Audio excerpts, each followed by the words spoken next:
અને પુરુષાર્થ શબ્દ દ્વારા આપણે કંઈ કર્મ કરવા માટે કે જેમ આપણે મહેનત કરી છે એવી રીતે નહીં, કોઈ કામ કરવા માટે, કોઈ ઓફિસનું કામ કરવા માટે, બીજા કામ કરવા માટે એવું નહીં.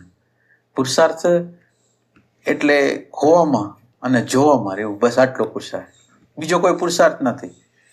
પુરુષાર્થ એટલે અત્યારે આપણું આ ઘર હાલી રહ્યું છે, આ એક ઘર છે અને આ ઘરની અંદર કોઈ માલિક નથી. પુરુષાર્થ એ છે કે આ ઘરની અંદર જે માલિક છે એની હાજર કરવો છે. એટલે ફક્ત જે પુરુષાર્થ શબ્દ દ્વારા ફક્ત હોવાપણું અને જોવાપણું એટલું થાય. એટલે આ પ્રયાસ આપણે કરવાનો છે. અને હોવાપણા અને જોવાપણા માટે બીજું કંઈ કરવાનું નથી. આપણી આગળ કુદરતે આપેલું એટેન્શન છે જે હંમેશા નિરંતર વર્તમાનમાં રહે છે. એટેન્શન છે તો નિરંતર વર્તમાનમાં રહે.